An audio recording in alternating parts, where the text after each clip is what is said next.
Morning everybody, Rusty from the Rusty Razor. I have another shave of the day, and today we're going to be using Stirling's Tangerine.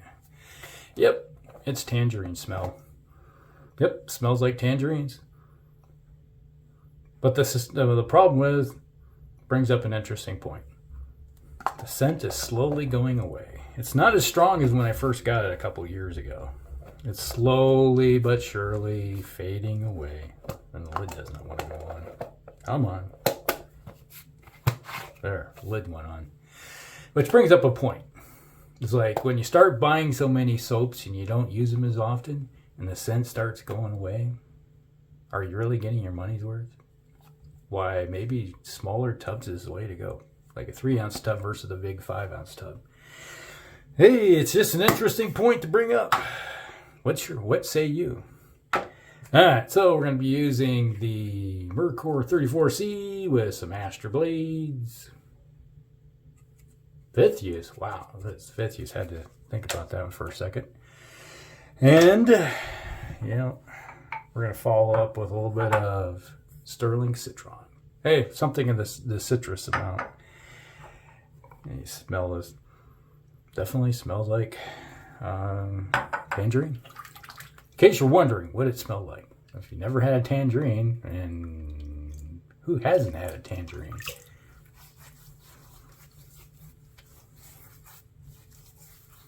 In this day and age where fruit is readily available everywhere, going across wherever it may go. Sound like the neighbor's leaving. No, that's UPS. That's the UPS truck. Like listening.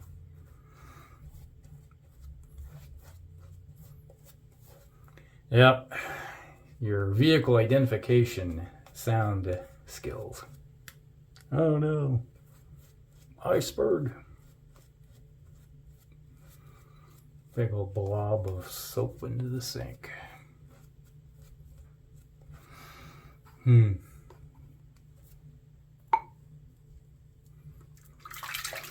Yeah, I remember the first time I had a tangerine. God, it had to have been. What I vividly remember one was probably about maybe 3, not quite 3, about just before I turned 3. When I'm about 2.5 something years, a little getting close to it, and it was around Christmas time, and my grandfather was he loved his citrus fruits. And he'd always had them on hand, and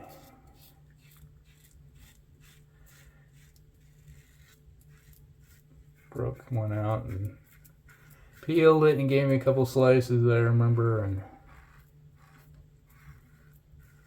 try it, and like, whoa, wow, that's tart, that's sweet. Ooh, I like this.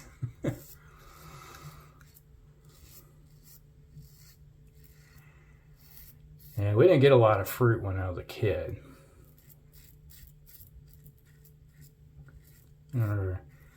Around Christmas time, we always got, it's like we had a stocking stuffer. It's like you get a little bit of candy, you get some fruit in, apples and oranges, tangerines. And that'd be your stocking stuffer. And Christmas gift is usually a socks and underwear and stuff like that. Like, you didn't get much. The exciting gift came from your grandparents.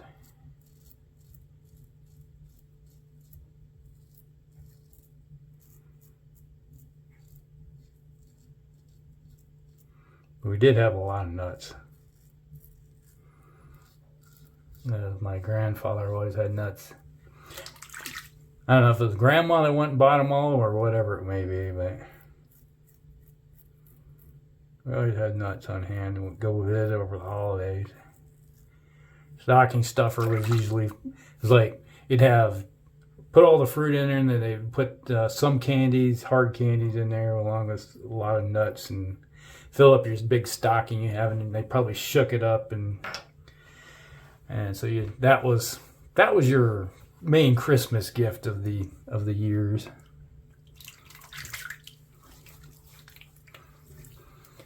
I was born a poor white child. I can tell the other day when I got my neck still sore.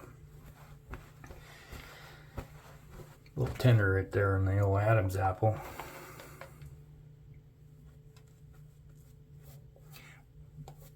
Yeah, a little bit of, was that Saturday Night Live that was, oh, or no, that was, he was on Saturday Night Live, the comedian, Steve Martin.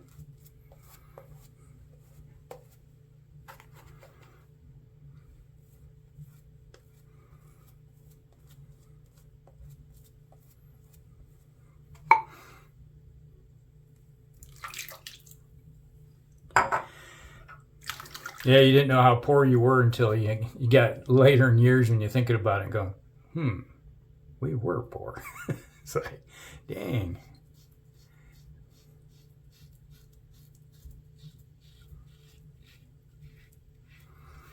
Yeah, you think about Christmas gifts.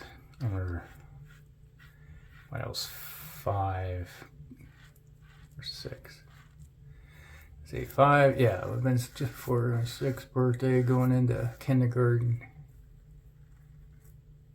And they had these things called SSTs. It was like, they had a big long pulse zip cord like thing in it, and it had a wheel in the front and 2 wheels in the back, and you'd put this thing in there and you go whoosh, you pull it out, and the little front wheel would spin really fast, and you put it on the ground and it'd go.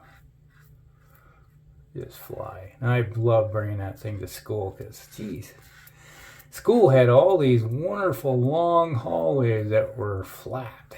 Didn't have that. We had carpeting and rugs and stuff at home. So I remember the first couple times my brother and I, we both had one, and it went flying across the room and hit the wall. And my dad just got pissed off. And he just went crazy and he just started whacking us for hitting the wall with our toys, making a nuisance of ourselves.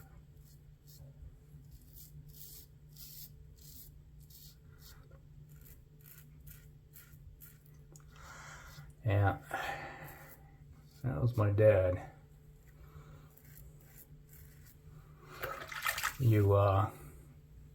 He'd be work hard all day and come home. If he made any sound or nuisance to of yourself, he would kick you literally in the ass.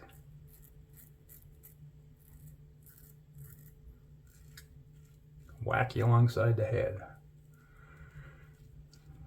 Tell her to shut up. If you cry, I'll give you something to cry about. Yeah. Fond memory there.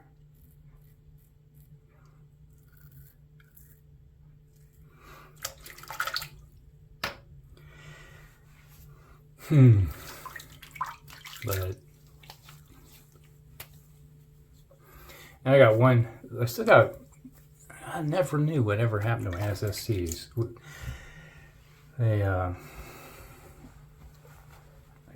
I think what happened was that my younger brothers, the destructive brothers, because I had 3 younger brothers that were highly destructive. In the case of, if it not mine and I want to play with it and you won't let me, the moment I get my hands on it, I will destroy it so you can't play with it again. Literally, that's the way they were. They were just vandals. Destroy everything in their path. They would find a hammer and crush it and destroy it. Lost more toys that way. You come in like, what happened?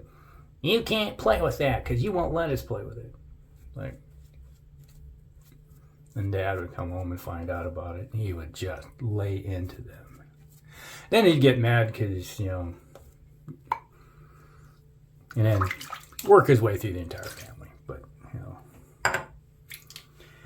it is what it is. but can't do anything about that anymore.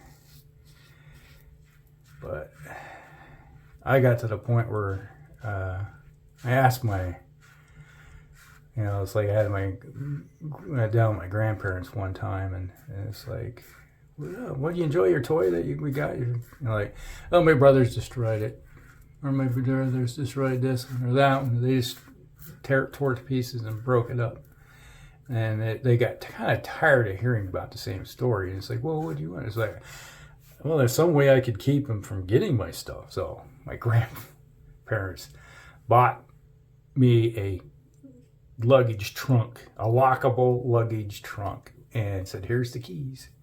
And I carried that key ring with me all the time. And later in the year, it's like I would put my socks and underwear and anything I considered valuable in that trunk. And that's how I kept some of my keepsakes alive.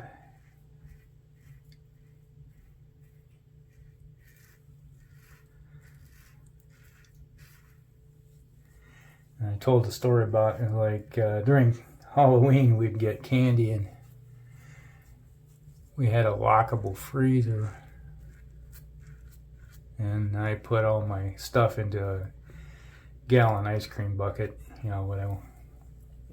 what I didn't keep in my trunk for immediate use would be locked away in the freezer. But otherwise, my younger brother would just eat it all in one sitting. They would eat, literally, between the three of them, eat an entire gallon of ice cream or whatever. They'd eat until they get sick.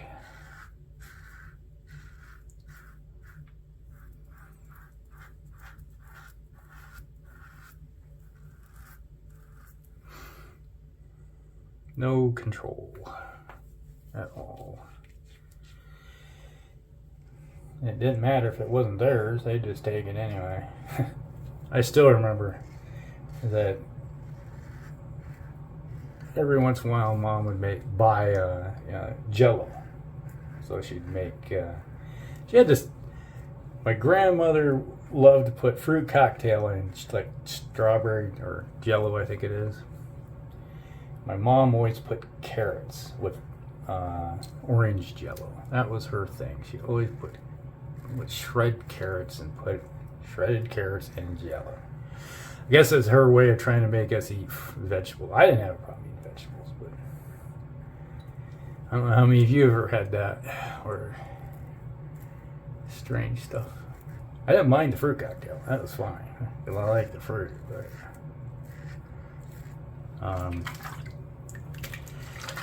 they would, if they found that there was some Jello in the house that hadn't been made yet, they would take the Jello packets and eat the Jello packets by itself without it, and then put the empty box back in the cupboard. Like, oh, that pissed off Mom to no end. She knew who did it, and she broke more wooden spoons over their heads, and it didn't knock any sense into them.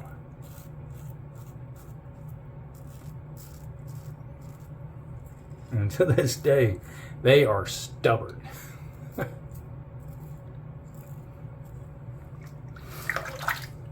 And, well, like when we were going through high school, well, people would say, "You're nothing like your brothers." Yeah, what's your point? They're mean. I'm like, yeah. Try living with them.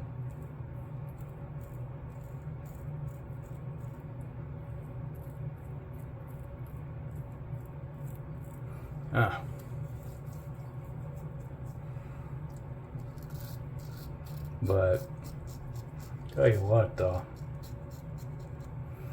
you mess with one brother, you mess with all of them. Oh, one thing. Yeah, we beat the hell out of each other growing up, getting in fights all the time, and just knocked the living stuff out of each other. But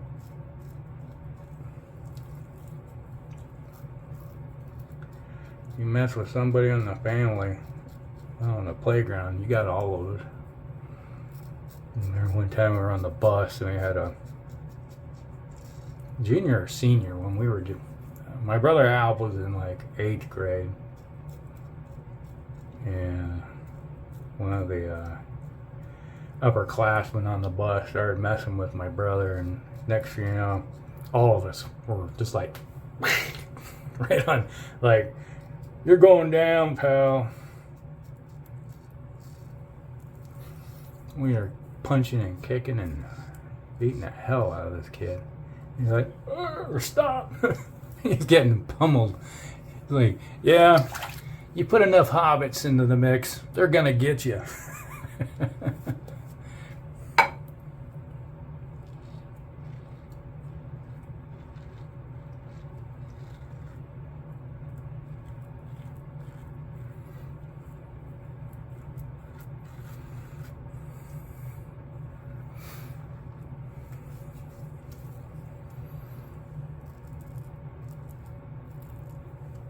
Alright, one last pass. Let's see.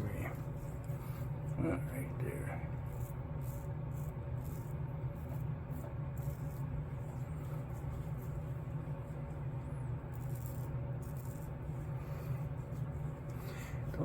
Don't feel bad about feeling your face. There we go. We'll be done.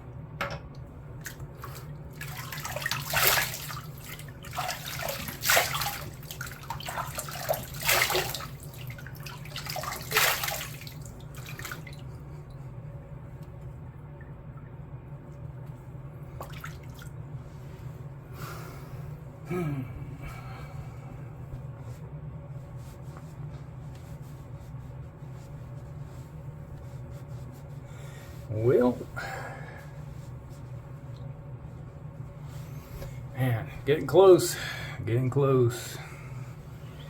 Christmas is almost here. All right, Citron from Stirling.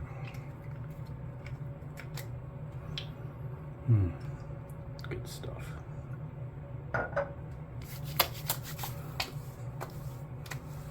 Suppose, I don't know, do they? I have to ask. But do they have the tangerine in the lineup again? Ooh, that smells good. Nothing like some citrus scent for to make my day. The nice thing is, the splash keeps its scent because it's all bottled up and locked up. Yeah, eventually this fades. Yep, that's, get the water off of it. The shave of the day brought to you by Stirling's Tangerine. Wow, that's a nice scent. But now I got a little tangerine and lemon action going on. It smells really good. Lucky. All right. 5th use of the Astra blades with the Merkur 34C, right? Yeah, brain lock. Getting old or something, I don't know. Or just enjoying the nice aroma coming off my face right now. Getting sidetracked. And, oh, the glacial's starting to kick in. Yeah, like it. Yeah, it's winter, but I'm still using glacial because I like it. All right, so that's the shave of the day, everybody. Hope you guys like it. Hit the like button. Stick around. Hit the subscribe button. It'd be nice. And we're getting closer. It's like we kind of hit a plateau there. Maybe it's inching back up to 300 again. So if we ever get past 300 for a while, there might be a giveaway. Maybe. All right, so we'll see you in the next one. Rusty out.